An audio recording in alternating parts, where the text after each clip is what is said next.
Gini deh, ternyata ada dua cara buat ngelihat kekuasaan. Yang pertama itu kayak permainan di luar, pertarungan taktis buat menang. Nah, yang kedua itu perjalanan ke dalam diri, sebuah evolusi buat nemuin tujuan yang lebih tinggi. Pertanyaannya, permainan mana sih yang lagi Anda mainkan sekarang? Oke, kita mulai dari sebuah fenomena global. Pasti Anda pernah dengar buku ini, The 48 Laws of Power, karya Robert Greene. Ini bukan buku biasa loh, udah terjual jutaan kopi di seluruh dunia. Bukunya ini udah kayak manual wajib yang dipelajari sama para CEO, jenderal, bahkan narapidana. Semuanya nyari satu hal yang sama, keunggulan.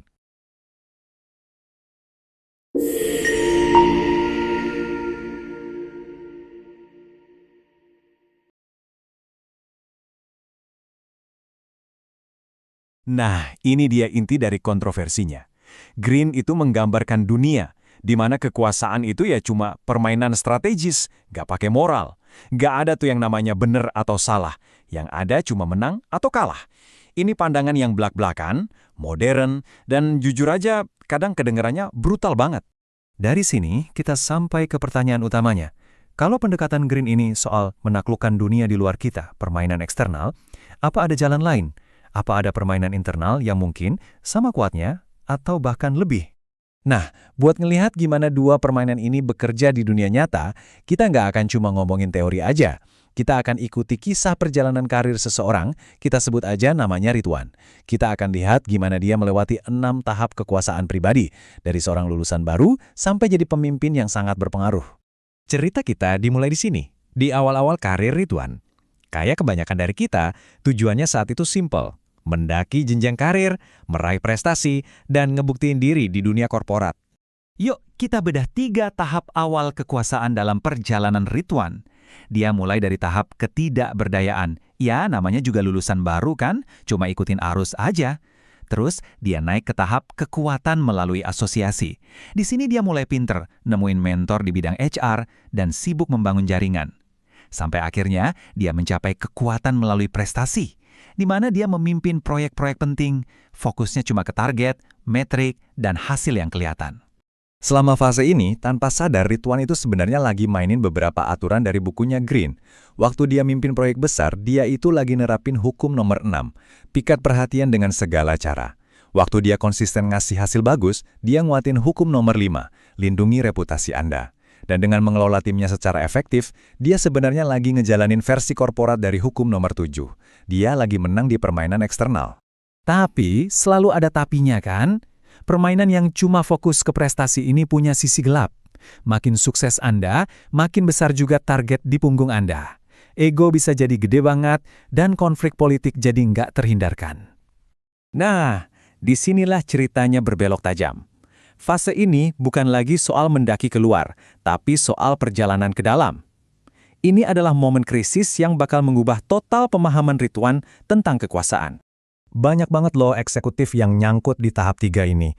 Obsesi tanpa henti ngejar KPI, status, dan simbol-simbol kesuksesan sering banget berujung kelelahan, persaingan sengit, dan yang paling parah, krisis identitas. Anda udah sampai di puncak gunung, tapi malah nanya, terus apa? Cuma gini doang? Nah, inilah yang terjadi sama Ridwan. Disinilah pergeseran besar di dalam dirinya terjadi. Fokusnya pindah total dari permainan eksternal, menang, dapat status, main politik, ke pencarian internal. Dia mulai bertanya ke dirinya sendiri, apa sih artinya semua ini? Nilai-nilai gue apa? Siapa gue sebenarnya di balik semua pencapaian ini? Lompatan inilah yang ngebawa dia ke tahap 4, kekuatan melalui refleksi. Di sini, sumber kekuatannya bukan lagi dari jabatan atau bonus. Kekuatan itu datang dari dalam, dari kesadaran diri, dari kredibilitas yang dia bangun lewat integritas, dan dari pemahaman mendalam tentang apa yang benar-benar penting buat dia. Dia mulai ngebimbing junior dan ogah ikut-ikutan politik kantor. Dari krisis refleksi inilah lahir cara memimpin yang baru. Ini bukan lagi tentang apa yang bisa Ridwan dapatkan, tapi tentang apa yang bisa dia berikan.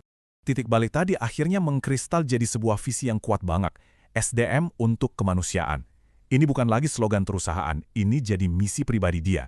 Visi inilah yang jadi sumber energi dan pengaruh barunya, yang mendorong dia jauh melampaui batas-batas perannya yang dulu.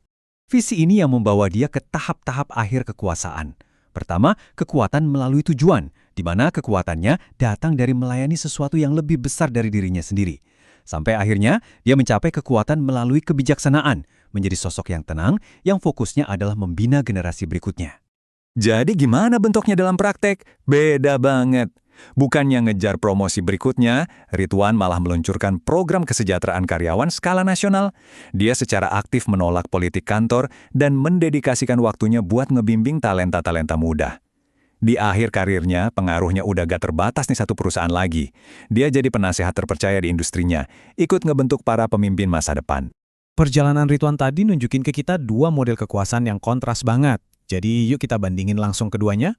Bedanya kelihatan jelas banget kan, model Hagberg yang diikutin Ridwan itu orientasinya perkembangan jangka panjang. Sumber kekuatannya itu evolusi kesadaran dan nilai-nilai. Dengan pertanyaan kunci, siapa saya dan apa tujuan hidup saya? Nah sebaliknya, 48 hukum Green itu sifatnya taktis. Fokusnya cuma buat keuntungan jangka pendek. Sumber kekuatannya itu dari persepsi dan manipulasi. Dengan pertanyaan kunci, gimana caranya saya menang hari ini? Jadi poin pentingnya tuh ini bukan soal mana yang benar dan mana yang salah. Keduanya cuma ngegambarin arena yang berbeda. Hukum-hukumnya Green itu panduan buat bertahan di permainan eksternal yang seringkali keras, sementara tahapan-tahapan Hagberg itu adalah peta untuk perjalanan pengembangan diri ke dalam. Pada akhirnya, kita balik lagi ke pertanyaan awal, tapi dengan pemahaman yang lebih dalam. Hukum-hukum itu ngejelasin aturan main yang ada di luar sana. Tapi, tahapan-tahapan itu nantang Anda untuk tumbuh melampaui permainan itu sendiri, untuk menemukan sumber kekuatan yang lebih dalam dan lebih awet. Jadi, pertanyaannya untuk Anda, jenis kekuatan seperti apa yang akan Anda pilih untuk dibangun?